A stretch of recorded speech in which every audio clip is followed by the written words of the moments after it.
it.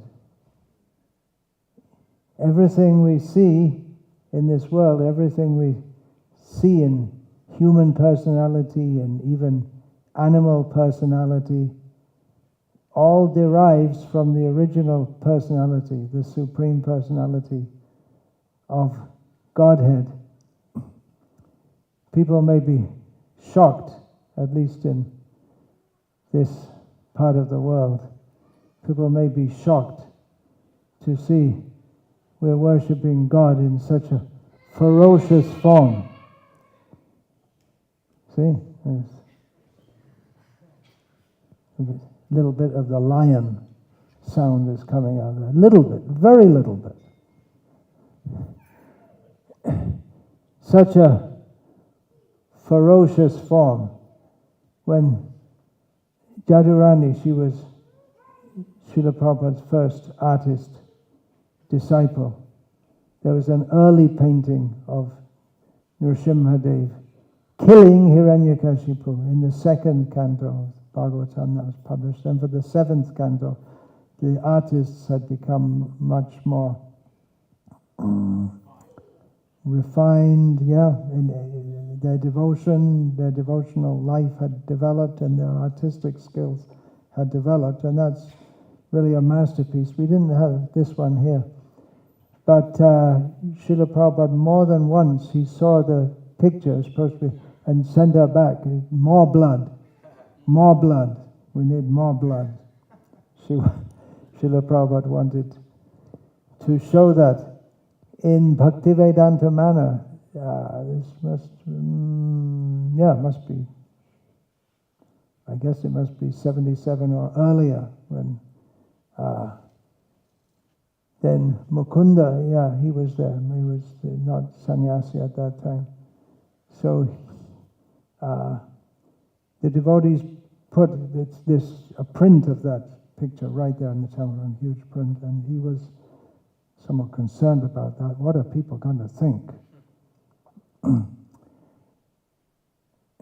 Even when Srila Prabhupada was first preaching Krishna consciousness in the Western countries, in America, and he was there in the heart of the hippie heyday, 1967, the summer of love, San Francisco. If you ever go to San Francisco, be sure to wear some flowers in your hair. What's all that about? That's some song from way back. Do you remember that? Yeah, it was one of the hippie anthems. Yeah. Of course, they don't know that in India, at least in South India, all the women wear flowers in their hair, even the Muslims. You haven't seen? No, they're mostly covered. But well, anyway, we're getting a bit off course there.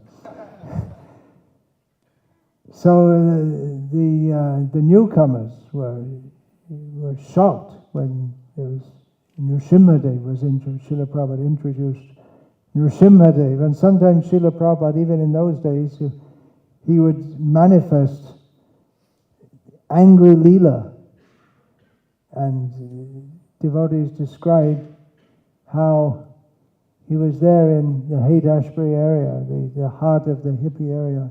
And one time he chastised a disciple. He was shouting at him so loud it went all around the street, and all the hippies were, wait a minute, holy men don't do that. But God is all-sided, everything. Anyone here ever get angry? Anyone here never got angry in their life? Put up 4 hands. You don't have 4 hands yet. How many hands does Nrsimhadev have? Many hands. Many, many hands.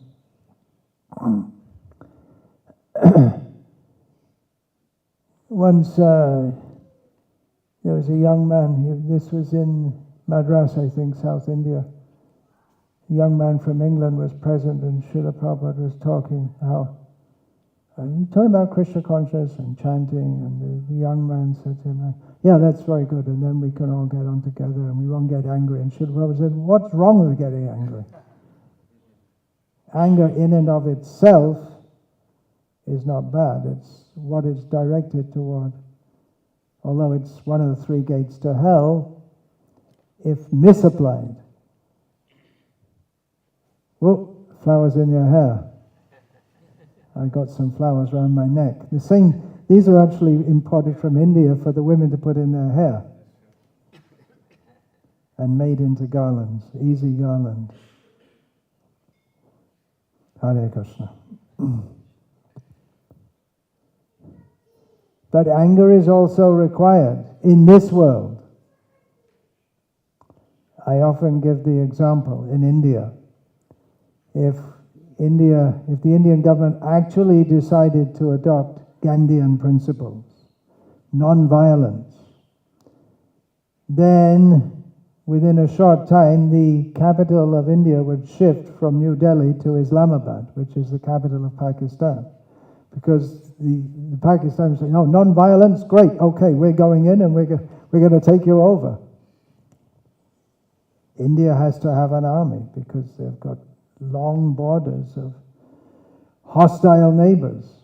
It's just the reality of this world. And you have to. Arjuna wanted to become a pacifist, and Krishna told him, no, you have to fight. It's your duty to fight.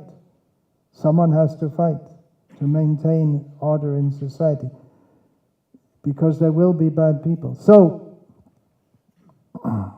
that principle is there. And Krishna comes as Nrsimhadev. We're talking about allegories. Not exactly an allegory, but we can derive from this that the supreme angry.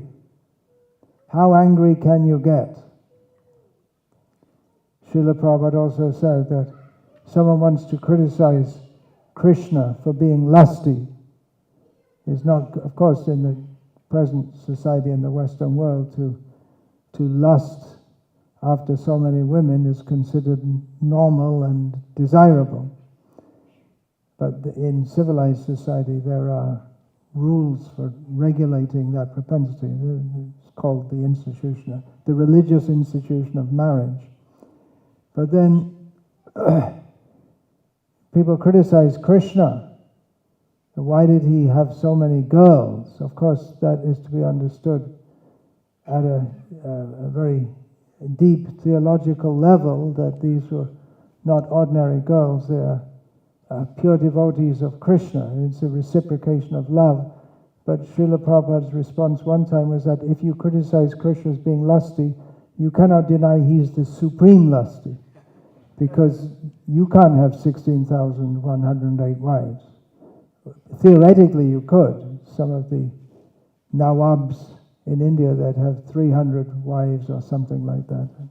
But one or two of them were happy and the rest were just locked away in the zenana with nothing to do, because they don't have a husband. But Krishna expanded himself into so many forms to personally interact with every one of his wives. So Krishna shows, by coming as Nrsimha, so many things he shows. Not exactly allegorical, but lessons we can derive.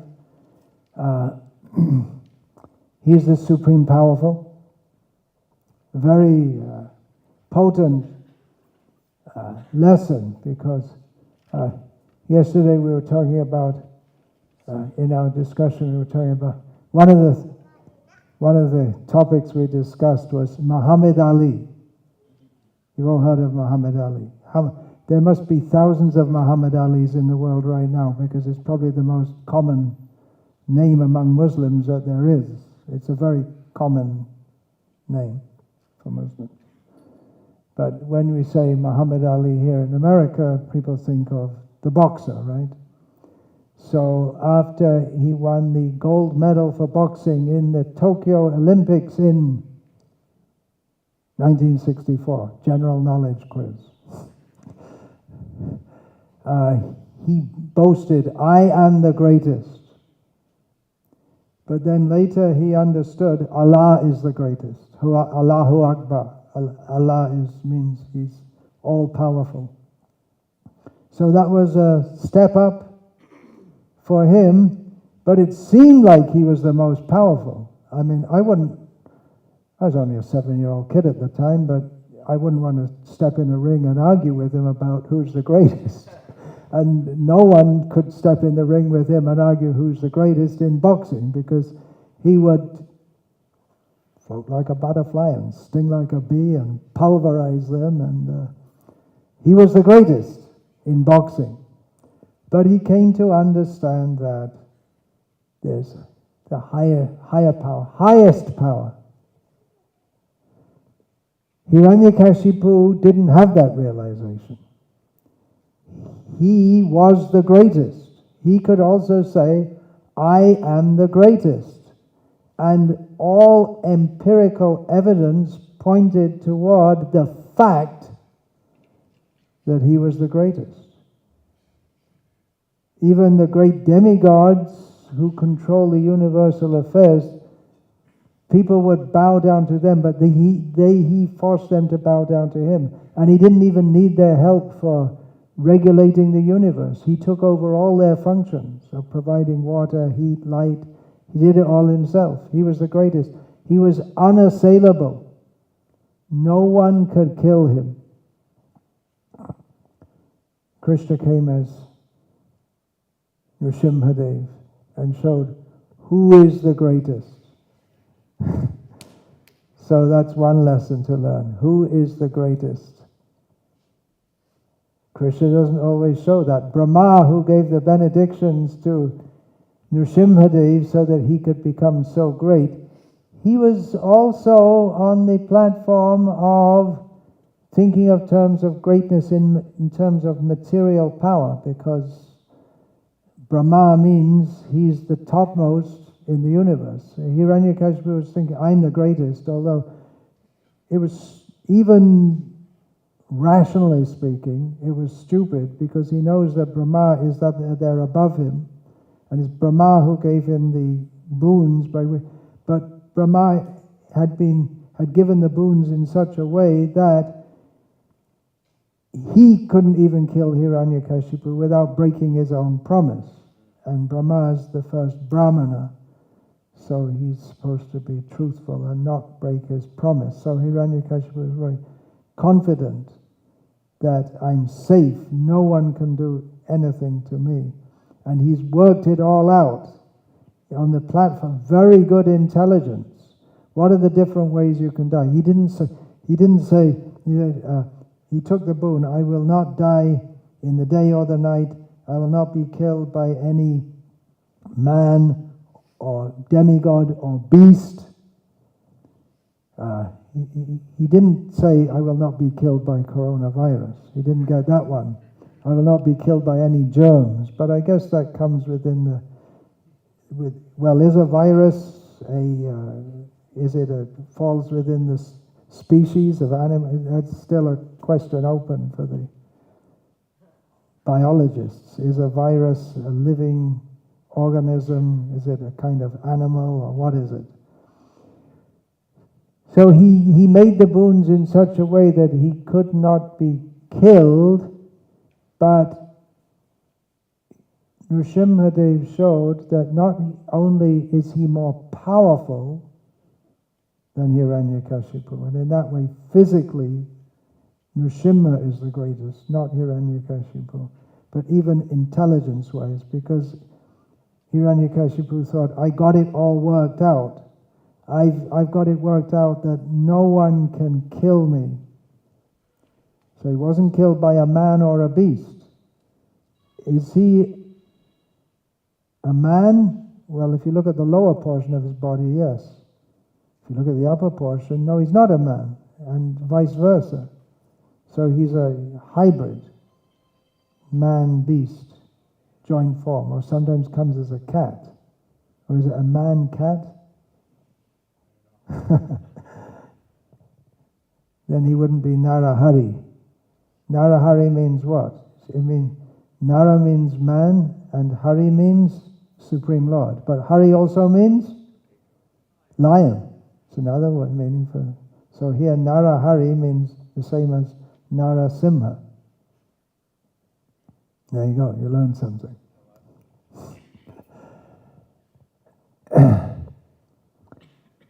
Not to be killed in the day or the night. That's pretty good. Well, what about dusk?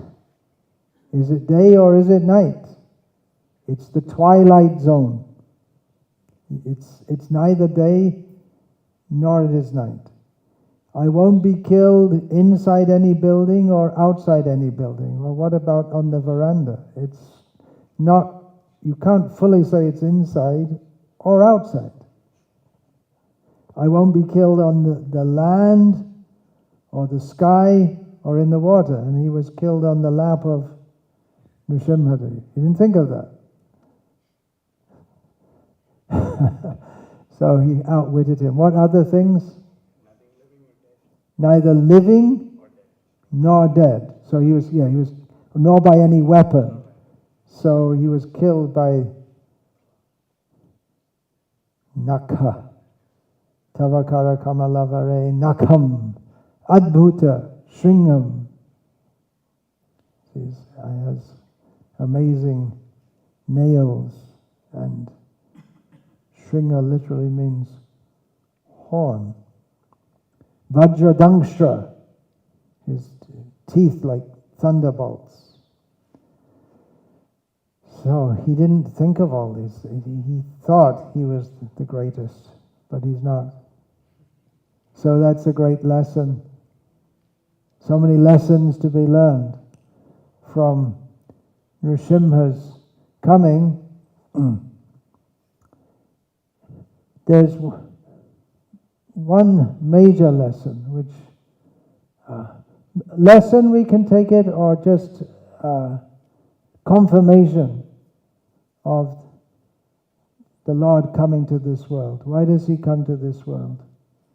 Well, he himself says, Paritranaya sadhu nam vinashaya tadushkritam dharma samsthapanartaya sambhavami yuge yuge. I come in every age, he says, Krishna says, to uplift the godly and destroy the miscreants, and to re-establish the principles of dharma, religion, simply put, religion. You were discussing that, dharma. You can't explain it in English. I was going to comment, you can't explain it in Sanskrit either, because there are so many people have attempted, but there's no, what is it? There's one word, dharma, and it's multi concepts within that word. But Srila Prabhupada often translated it as religion. But the main reason, which all the Vaishnava Acharyas say, is to please the devotees. Otherwise, some big, powerful person, they can be removed from the world by a little virus. God doesn't need to come personally. And anyway, they'll all be removed in due course of time. However nasty they were. The 20th century saw some spectacularly nasty people. They were all removed in due course of time. Even Stalin, who was,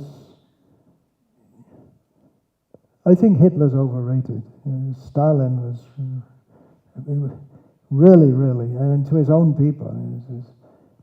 But there was no bullet got him, and no one assassinated him. But in due course of time, he had to go. Krishna, in the form of time, destroys everything and everyone. So Krishna doesn't need to come, but he comes particularly to favor his devotees, not only at the time of his coming, but for all time. Shrinvanti, Gayanti, Grenanti, Abhikshnasha, Smaranti, Nandanti, Tavehitan Janaha, Ta Eva Pashanta Chirena Tavakam, Bhava Pravaho, Paramam Padam Bhujam.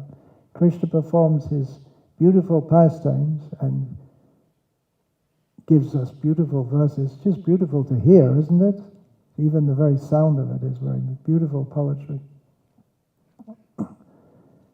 But by performing his pastimes, he gives topics for us to discuss even now.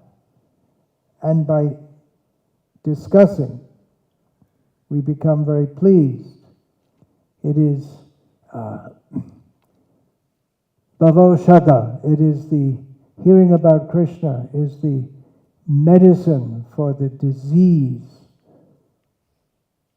of dying and getting reborn again. And it's also manobirama. It is very pleasing for the mind to hear. So devotees who take pleasure in that, they can go on taking pleasure. Even now we can take pleasure. Mother Yashoda also told Krishna bedtime stories. You like some nice bedtime stories? You don't tell children at night stories of ogres and goblins, and you don't tell them, they get nightmares. But Mother Yashoda is telling Krishna, once upon a time there was a little boy called Prahlad. So it's a story that she comes to Nrsimha appearing, and Krishna smiles. Oh, I heard that story before. I know that story. So it's something, bedtime stories, how you can dream. Nice dream, huh? That Nrsimha is ripping Hiranyakashipu to pieces. Peace, love and peace. Love for Prahlad and Hiranyakashipu in pieces. But Krishna, he comes to favor his devotees, and the devotees became very pleased. Prahlad became very pleased when Nrsimhadeva appeared. The demigods, they weren't sure what to make of it. They were afraid. Brahma was afraid that he's got so much anger that he might just start ripping us to pieces also. Because that Prahlad prayed like that. Being born in a family of demons, I have the seed of demoniac desire, lusty desires in my heart. So he's praying that rip out those evil desires from my heart. So the demigods are also afraid that he might start ripping us to pieces too, because we're not pure devotees. They understood that. We chant daily to Nrsimhadev, Namaste Narasimhaya, and then that's a general offering of respect to Narasimha. And then why do we offer him respect? This is standard, you see in all the prayers in Bhagavatam and elsewhere. The qualities of the Lord are described. The first one is given, Prahlada Hlada Dayane. Unto you who are the giver of bliss to Prahlad. Hiranyakashipu's sons, Prahlad, Ahlad, Sanghad. Who's the other one? I don't remember. We don't hear about the other ones. Just there are 4 sons. Their names are mentioned in Bhagavatam. But they all have this Ahlad, which means bliss. And Prahlad means more bliss, much bliss. Prakrishna Rupena, Srila Prabhupada often explained this prefix. But Hiranyakashipu's idea, he will be very happy. My son will be very happy because he's my son.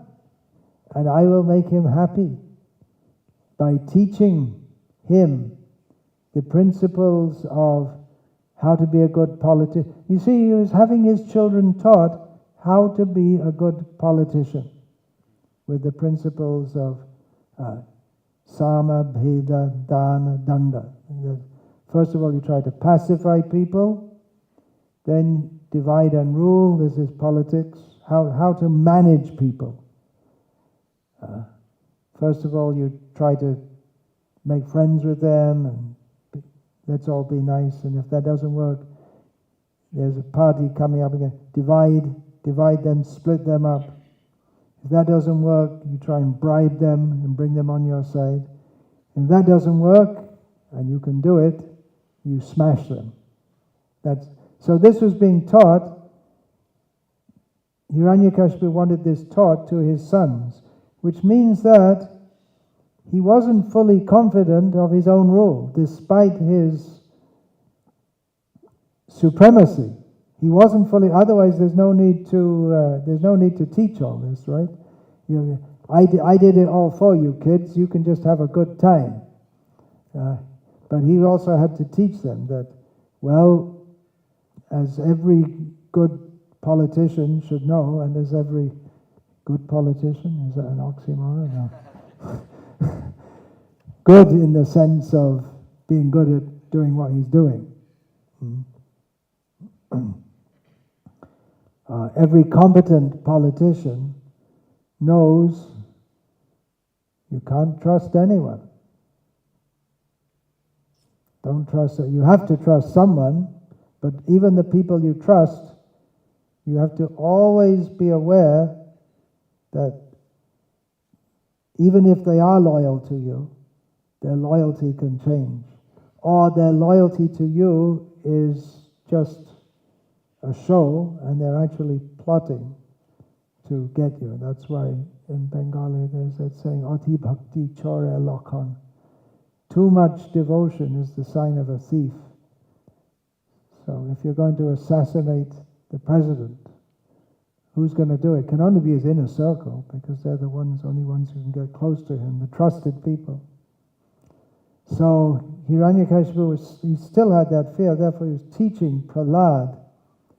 He wanted him taught all the principles of politics, with the idea that he can be very happy in this world. But the real happiness, Prahlad got from Nrsimhadev. Prahlada Hladadaya. He is the one who actually gave happiness. Nrsimhadev. And Prahlad was happy on that platform even before Nrsimhadev appeared. In one sense, Nrsimhadev, well, that's one sense he didn't have to appear. He could have appeared as a germ and killed. In so many ways he could have killed Hiranyakashipu. But even to give happiness to Prahlad, he didn't need to appear, because Prahlad was already fully in bliss of Krishna consciousness. That's what made Hiranyakashipu unhappy. He was completely in bliss, to such an extent that even so many ways were made to torture him and kill him, but he wasn't in the slightest bit disturbed, because he thought that Jivane marane gati ar nahimo, whether I live or whether I die, Krishna is Krishna. If Krishna wants me to live, I'll live. If Krishna wants me to die, I'll die. It's such a platform of God consciousness, we can hardly imagine that, all right, I have to die. Well, even philosophically it can be understood, but to talk about it is one thing, to live it is another thing. We see Dadichi Muni, we find in the Bhagavatam, not a Vaishnava per se, but he was asked to give his life for the benefit of the universe, or for the benefit of the demigods who are ruling the universe. And he was quite ready to this. Yeah, anyway, we all have to die sometimes. So if you can give your life in a noble cause, then that's the best way to die. And he continues to be known for that. Kirtir yasya sajivati.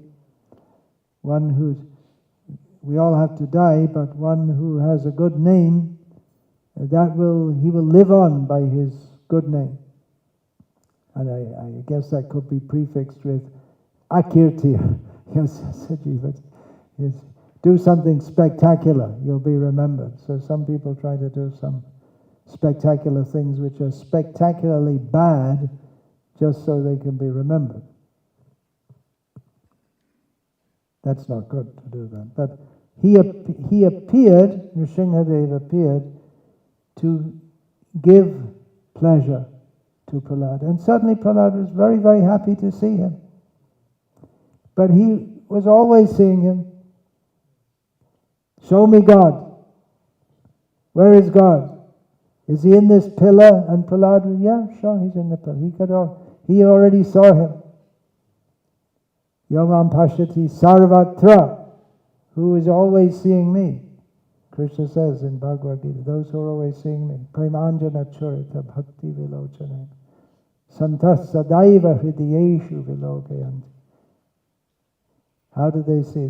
Those whose eyes are smeared with the ointment of love, they always see Krishna within their heart. And everywhere, you can see him everywhere.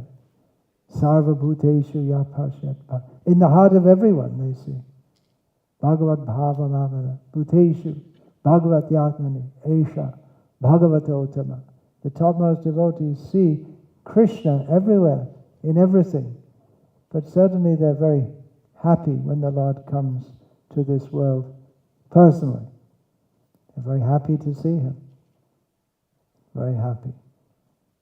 So this is the key to understanding Nrsimha Leela and all the Leelas of the Lord, which is not understood by persons who are not trained in Bhagavat Tattva Vijnanam, the scientific knowledge of the personality of Godhead, or who have a constricted concept of the Supreme, incomplete concept. I was saying how there was a fear in the Western world that people, when they see Nrsimha, they'll think, how can this be God? But in India, there's no hang-ups about it. Even people are not trained in theology, they're not philosophers per se. But it's understood, even there's impersonalistic undertones. But God appears in many ways, many forms. So there is peaceful Shiva meditating, and there's his wife on a rampage. We're killing all the demons with. And there are forms of her who are worshipped. Chamunda, what is that? Chinnamastaka. She's going around with bleeding heads. Specifically, the heads are decapitated and bleeding. Chamunda, she herself is decapitated. Different forms of Kali. People worship them. Some people worship them. It's all acceptable within the whole gamut of experience. We see that. We say, well, I don't think God could be like that. But then you have hurricanes and tornadoes, which are manifestations of the power, not even directly of God, but of the material energy. So the hurricanes, tornadoes, that is the power, not even directly of God, but of the material energy. And the material energy, everything is personal. This and the age of enlightenment begins with seeing everything as explainable by the laws of nature, which there's no need in that philosophical system or the philosophical systems which arose from that. There's no need for God. That's what the so-called new atheists say. Well, you don't need a God because everything is explained by Science, not everything. Big Bang isn't explained. It's a miracle. Give us one miracle and we'll explain the rest. It's unexplainable, but there was nothing and it exploded. And everything settled just perfectly into place, and here we all are, folks. Just by chance. And how could it happen? Well, not very likely, but there are multiple universes, so in one of them it must have happened. But in the Big Bang there's a singularity, so that means, singularity means only one. And anyway, that's another topic. But they want to depersonalize the universe. Everything we see is the personalistic, theistic understanding is that there's personality everywhere and in everything. That's considered some primitive, animistic kind of religion, to see that there's spirit in trees, spirit in the wind, spirit in the stones. Everything is impelled by spirit. That's considered, that's very primitive religion. And more advanced religion is to understand there's God and there's everything else. Well, even if we want to take a consequentialist outlook, the religion of seeing spirit everywhere in everything made a much better world. We wouldn't have all the exploitation of nature and the exploitation of people.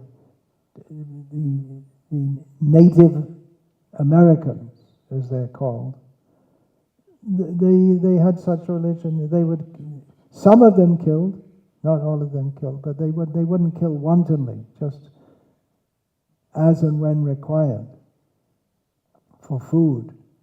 And even as in Vedic culture, they wouldn't cut a tree without first supplicating this. You know, in Vedic culture, they're supposed to supplicate the spirit of the tree. You don't just cut trees here, there, and everywhere. To understand, personality is there everywhere and in everything. And it's not just that everyone is all the same. Everyone is different. And the Supreme Lord is the one who has multi-personalities, but it's not a multi-personality disorder. He's fully in order. He has multiple personalities which he manifests in different forms. And his form of anger is directed at Hiranyakashipu, but even in this appearance, his main aim is to give pleasure to his devotees. And the devotees take pleasure in worshipping him like that. We have temples of Nrsimhadev, we have in Mayapur. Actually, Srila Prabhupada said they should be in separate temples, but temporarily we have Nrsimha's temple. You look this way, there's Nrsimha, fierce Nrsimha. Most temples are not like that, Nrsimha temples, because you have to be very qualified to worship this fierce form of Nrsimha. You have to at least be cultivating the spirit of not cultivating material desires, because this Nrsimha will rip out those material desires, and most people don't want that. So in Mayapur, you look one side and there's fierce Nrsimha, and then you look beautiful, smiling Radha Madhava with the gopis, and they have such pleasant looks on their faces, but they're also deceptive. They're women after all. Oops! You can't say that. But that's another feature of the feminine nature, this which in spiritual existence is very pleasing. Krishna is very pleased with the he likes best the women who behave with him in a contrary way, who get angry at him, who reject him. It's all underlying as love. But it's very hard to understand if we have an idea that love is only being kind. What's the closest thing to pure love in this world is the mother's love for the child, and the mother's love for the child also manifests in sometimes shouting at the child.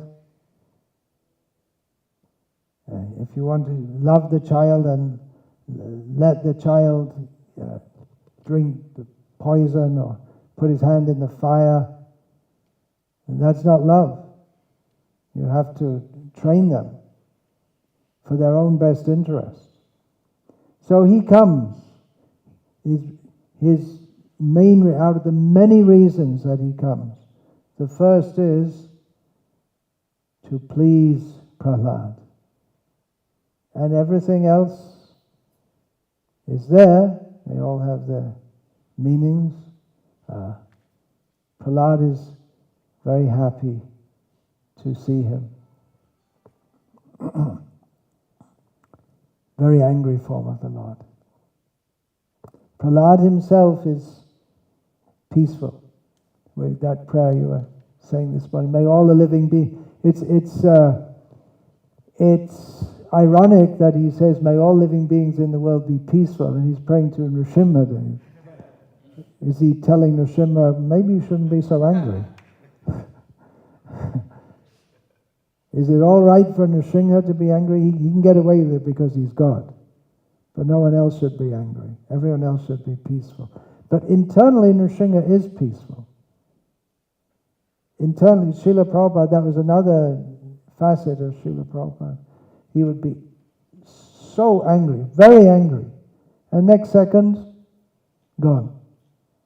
It wasn't that he wasn't angry, but the anger was for a specific purpose. To train his disciples, and when it wasn't needed, he left it. But Nrsimha Dev is internally very peaceful. We find in most of the temples, he's sitting there very peacefully. No, yeah, Srila Prabhupada wanted the form of this Ugra Nrsimha. He particularly wanted this form. We didn't even know about other forms until I hadn't heard about peaceful Nrsimha until I came to India, I think. The Yoga Nrsimha, there are so many forms. Lakshmi Nrsimha, there's so many forms, peaceful forms. But we only knew about this form.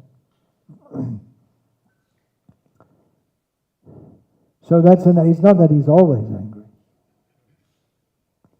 but that particularly when this form becomes angry, it is very much manifest. We're supposed to stop at what time? 7 o'clock? 7:30. Okay, I'll speak a little longer.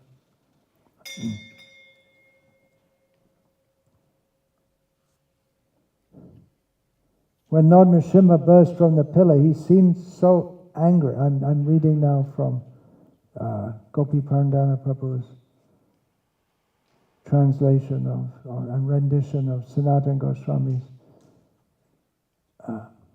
Brihad Bhagavatamrita, the section discussing Prahlad Maharaj.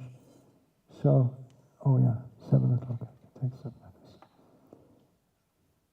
So when Lord Nrsimha burst from the pillar, he seemed so angry at Hiranyakashipu for abusing his devotee, Nrsimha's devotee, Prahlad, that Brahma thought the Lord might be ready to destroy the entire universe. Seemed like that.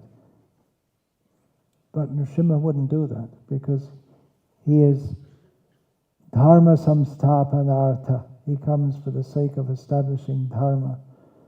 So, according to dharma, which he has set up, it is not the time, as Prahlad also said to Nrsimha, now is not the time for the destruction of the universe. And he delegates that service to Shiva.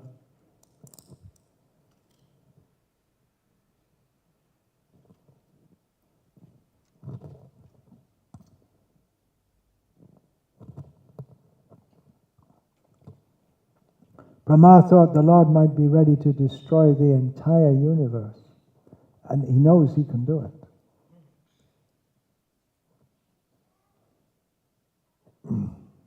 Therefore, Brahma entreated Lord Nrsimha to mercifully reduce his anger.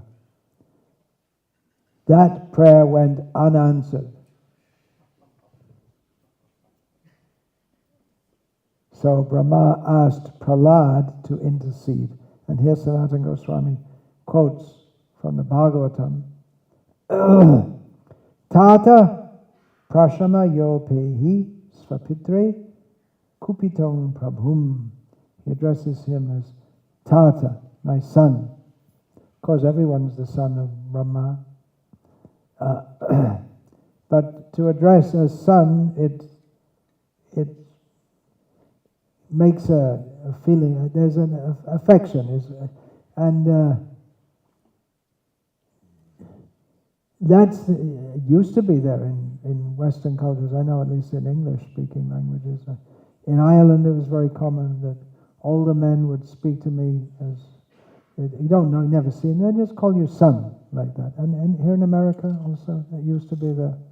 You just see someone's maybe you're waiting in the bus line, and you may have to say something, you just, an elder man will say son, like that. So it establishes, okay, I'm senior to you, you should respect that, and of course no one's thinking like that exactly, but at the same time it's an expression of goodwill.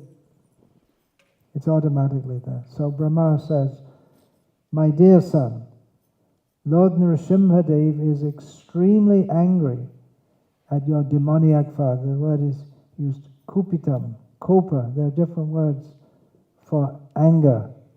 And this word kopa, there are different kinds. Just like rosha means loving anger, and kopa means unloving anger. Is that right?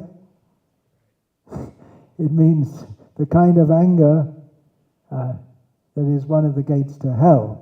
Not in the case of Nrsimhadev.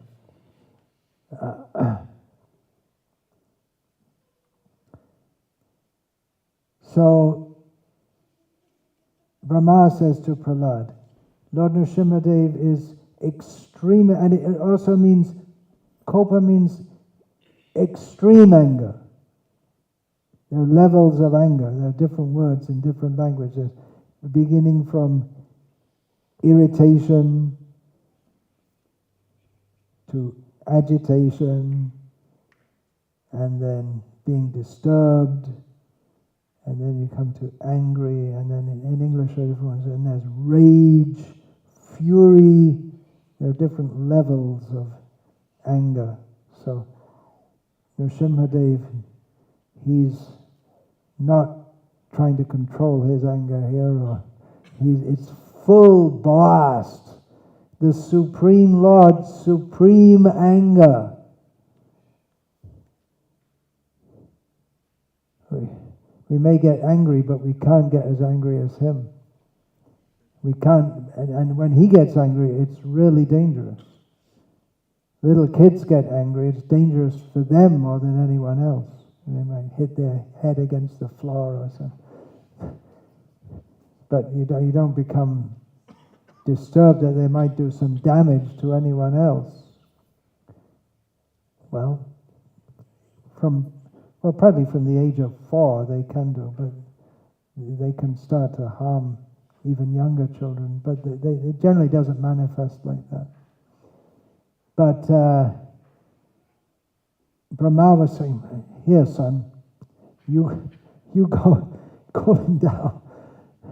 Please go ahead and cool him down. Then Prahlad threw himself at the Lord's feet in full surrender,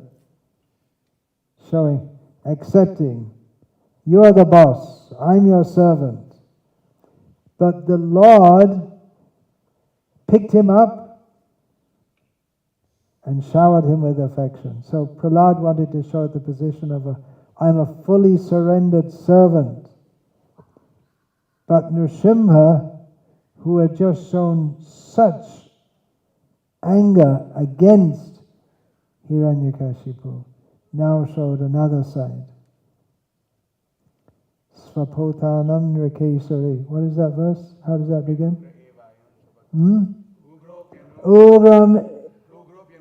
Yeah. Even though you're ugra, you have such affection. The lion has such affection for the cubs, even though she's very dangerous. We don't know. Actually, talking about allegories again, the lion, we don't feel afraid of lions. We don't. Anyone here has a lion phobia? People are afraid of spiders. Some people are afraid of mice. We don't find any, because the lion you see on a screen, or you maybe in the zoo you see them.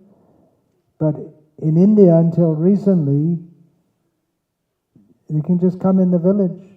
Or you want to go from one place to another, many times you'd have to go through the forest, and the forest is full of lions, tigers, wild boar, bears, snakes.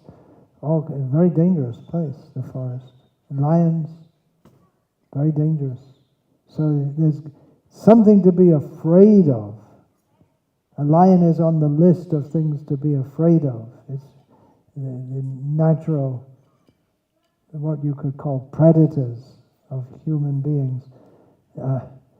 Now they killed all the lions in India, except in a small area. All the cheetahs were killed. I'm not talking about the politicians, the animals. But they're bringing them back from Africa. They want to reintroduce them. Rhinos, now they're killing all the elephants. There won't be any left the way it's going. So, something to be seriously afraid of, and it is a possibility. Even Braja Hari Prabhu, maybe you know him, town president for many years in Juhu, and he narrated to me he'd have to go to school walking about 15 kilometers every day one day. He'd have to go through the forest, and he'd just chant the holy names all through the forest. That was his protection, even at that time, because anything can happen any time. So very dangerous. Lions, they may look nice in a movie, but they are dangerous. Very dangerous. But they have the affectionate side also. And that is described in the Bhagavatam. Sanatana Goswami is quoting, Swapada mule patitang tamar bhakam vilokadeva kripaya pariplutaha utapya tachchishni yadathat karambujam kalahi vitrasted hiyam kritabhayam. When Lord Nrsimhadev saw the small boy, Prahlad Maharaj, small boy, the small child invokes feelings of affection, generally, is it not? You see a small child, everyone feels affection. When the child gets older, you don't feel it. Same person. Why is that? Because they're in a helpless state? Is that the reason? What do you think? When they get older, they're also in a helpless state, but people don't feel their affection. They want to avoid them. So the little boy, Lord Nrsimhadev saw the small boy, Prahlad Maharaj, prostrated at the soles of his lotus feet. Prahlad is described, or Nrsimhadev is described as Prahlada Hladadai, the giver of bliss to Prahlad. But here we see Prahlad is giving bliss to Nrsimhadev. He became ecstatic at seeing his devotee. Raising Prahlad, the Lord placed his lotus hand upon the boy's head, because his hand is always ready to create fearlessness in all of his devotees. Then Sanatana Goswami quotes Brihan Narasimha Purana. Nilihetasya gatrani svapotasyeva keshari. Lord Nrsimha licked Prahlad's limbs as an ordinary lioness grooms her cub. Out of affection. That he's taken the form of a lion, and where does the lion or other cat species also, where do they get this propensity to lick those they are affectionate toward? Showing affection comes from the Supreme Lord. It's not that he's mimicking the ways of this world, but this world is a reflection of that world. Ever been licked by a cat? Probably not. Not you are growing up in India. Ever been licked by a cow? Probably. It's a bit rough, isn't it? The cat's lick, sometimes the cat licks, or dog lick is more common. But the cat's lick, I remember from long ago, it's a bit rough. What's a lion's lick like? It's probably going to be pretty rough.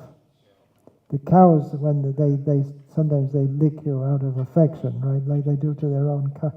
Their calves have bodies with rough hair, and they can take that, but it's a bit rough for the. It'll make some slight, very slight wound if the cows lick you.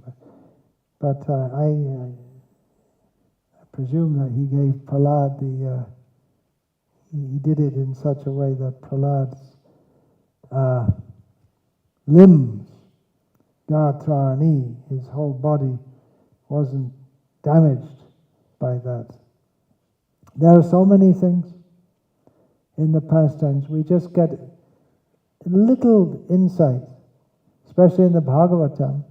All these stories, they're stories or theological facts, or the pastimes of the Supreme Lord. They're explained. We have so many leelas.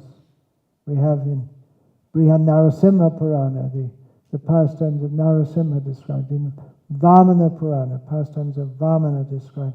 So they're described in more detail in the Bhagavatam. Bhagavatam is often very condensed form. It's the condensed form of the pastimes of various forms of the Lord. But every moment, every second of the Lord's pastimes, just like Krishnadas Kaviraj Goswami says of Chaitanya Mahaprabhu, that at every moment he performed such pastimes that even Ananta Shesh could not describe in millions of years. With his millions of heads, he can't describe it all. And even though Chaitanya Charitamrita, it's quite extensive, but he says, I'm just giving a summary.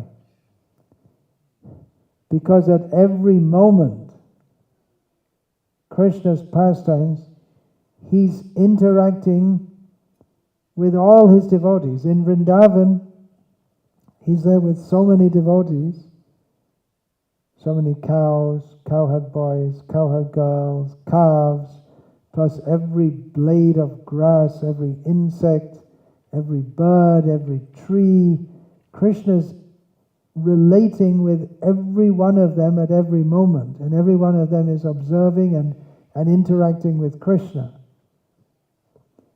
That's another great glory of Prahlad, that he specifically is connected with Nrsimha. Nrsimha came specifically for him, and his whole attention Even though he comes to save the demigods, but his whole attention, just like all his anger had been concentrated on Nrsimha. And then after, what's happening when Prahlad is praying to Nrsimha, or Brahma is pushing him forward, in the meantime, he didn't finish with Hiranyakashipu, but he was killing all the demon associates of Hiranyakashipu also. And when he'd finished them all off, he was still angry, and then Brahma thought, I thought he might cool down, and he finished with all. We're happy to see them all killed, but he's still angry. Who's next? But just like that extreme, intense anger had been focused on Hiranyakashipu, now his extreme, intense love was focused on Prahlad. What a boon. What a great devotee. And we find in this Bhagavatamrita that when Narad is praising Prahlad, oh, you're such a great devotee, the Lord came just for you, your whole attention was on him. But we'll find one symptom of the devotees is why Narad has to go from one devotee to another, because they'll all say, no, actually I'm not such a great devotee. There are others who are better than me. So Prahlad says that, no, I just remembered him sometimes when I was in difficulty, but I didn't actually serve him. You better go and see Hanuman. He actually served the Lord. So like that, the journey, Narad's journey goes on and on, up and up. And the acharyas, they see all of this, and they present it all to us. But there's so much, it's unlimited. Even to describe some insignificant person of this world, and everyone in this world is insignificant in terms of time and space. We're all here just for a blip in time, and we're in some little rock. If we see the astronomy, we're on some little rock in a whole bunch of rocks rocking around this earth, whole earth planet. We're so small. But even if what to speak of a human being, if you want to describe the life of some insect, you couldn't fully describe it. It is because everything they do, and what to speak of, what are things they do, and what's in their mind and their consciousness. What are they thinking of? Why do they do it? Scientists are busy understanding why certain kind of insect does this, and waste their whole life studying some insect or something. And then they become an insect because they spend their whole life studying insects, so they become an insect in their next life. But what to speak of the mind of God? Who can understand the mind of God? Paul Davis thought we would understand the mind of God. He's a scientist who, because this book, The Brief History of Time, by this Stephen Hawking, finished off that if we could understand this, and this about the universe, then we could understand the mind of God. Not that he believes in God, but he ended the book like that. Then Paul Davis made another book, another scientist, called The Mind of God. The idea, if we can understand the whole universe, then we can understand the mind of God. And Einstein's kind of God. God is nature, this kind of thing. But we can't even understand the mind even of an insect, what to speak the mind of a human, how small we are.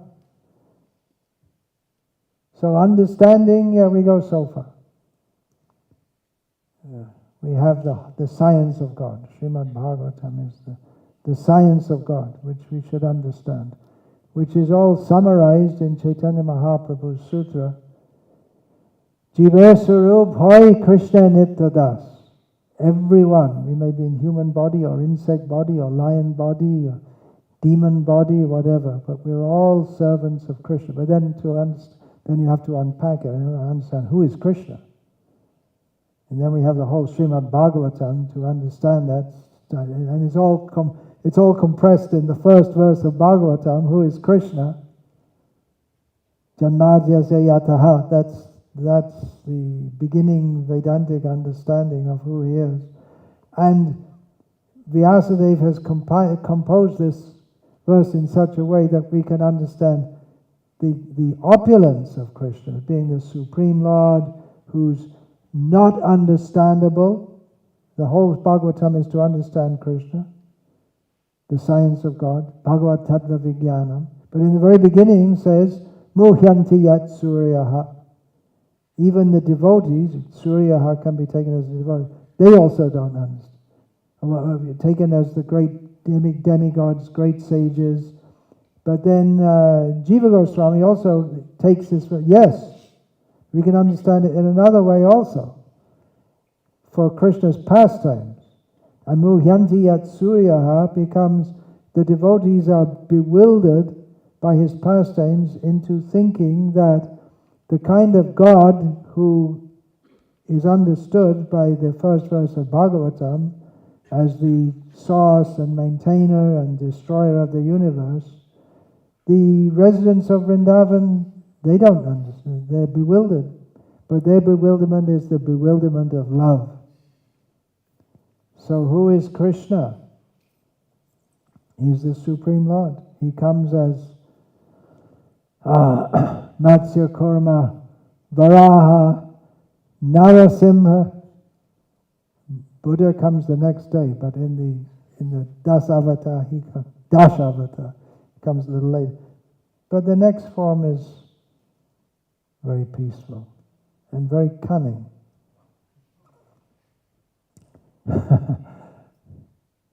And then again we have, when he was little he was nice, and when he gets a big strong body, then again he becomes very fierce, Parashuram. And then we get Ram, who is fierceness again, but very much controlled, establishing dharma. And then Balaram, and then Buddha.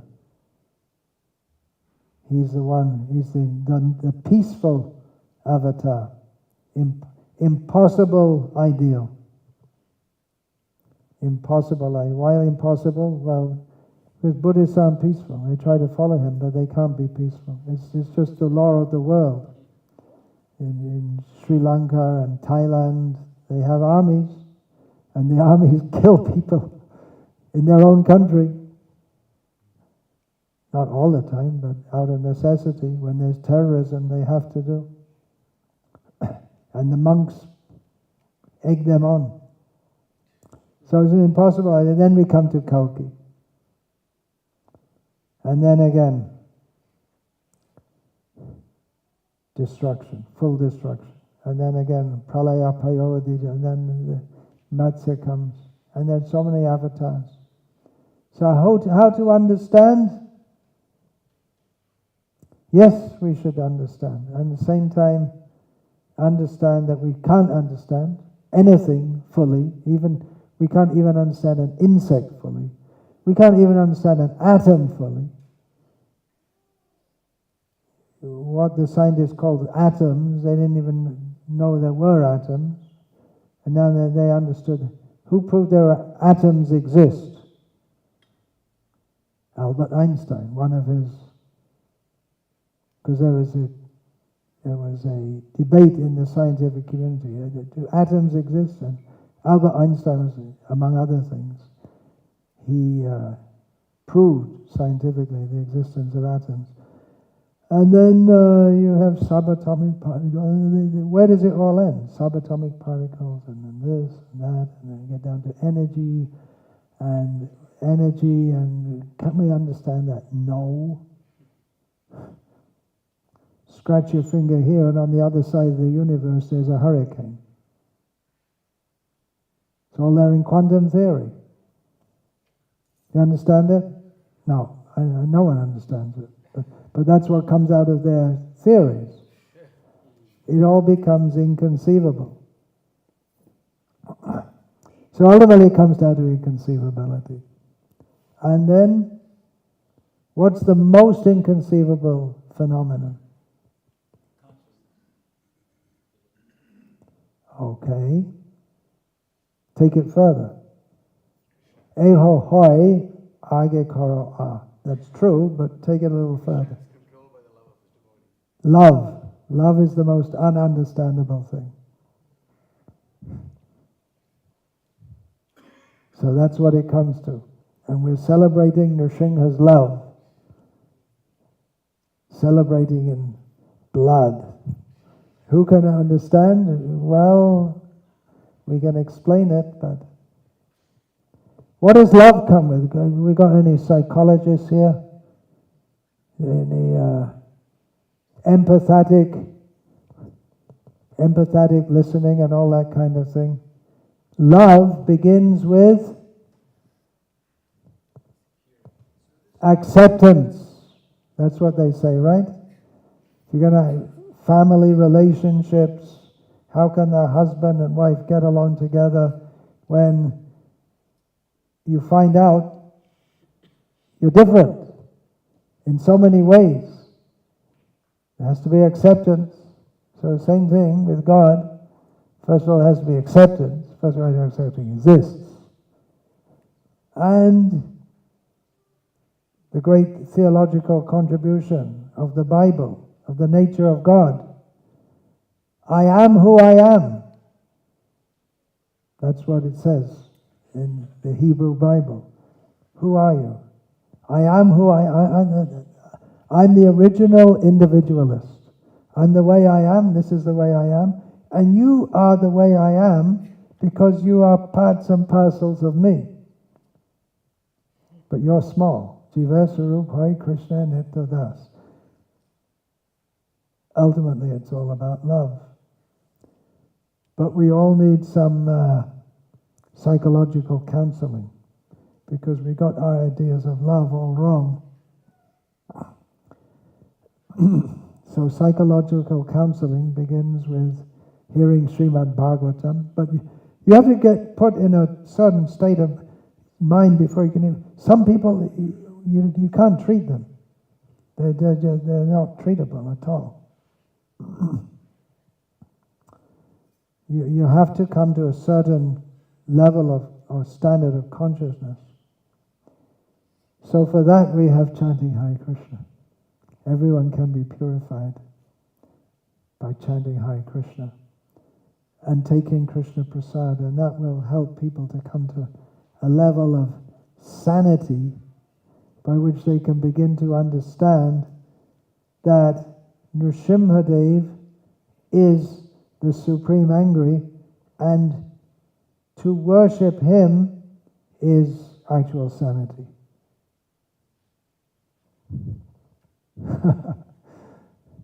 To not worship him, to say that God must be the way I think he should be, is to deny his supreme independence, which is mentioned at the beginning of Bhagavatam. Hare Krishna! So now we're going to give God a bath.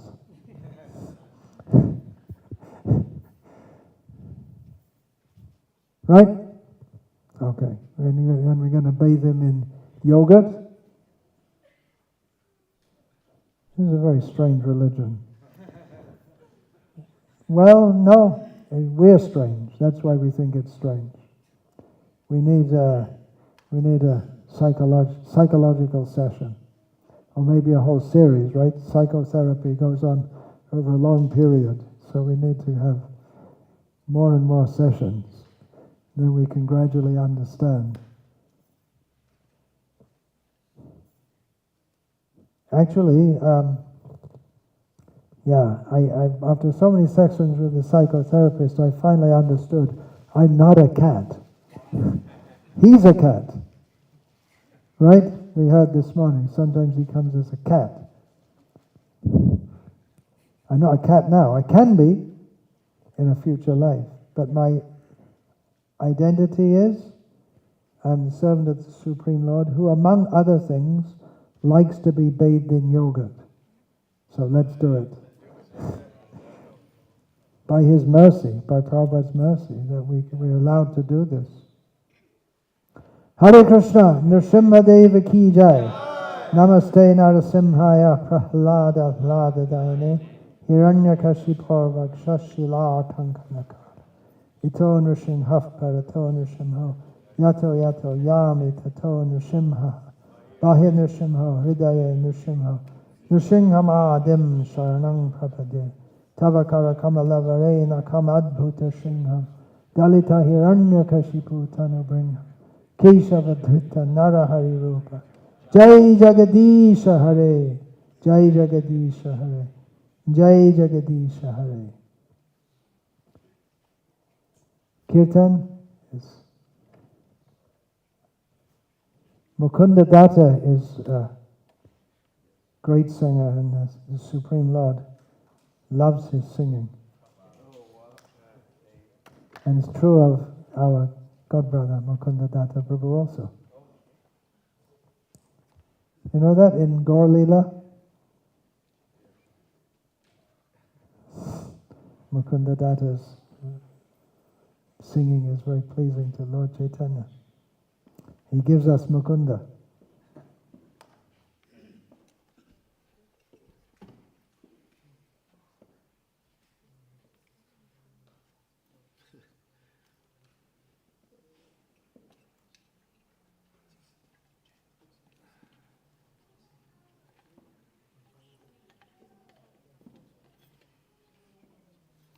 Swami Bhakti Swami Maharaj ki Jai.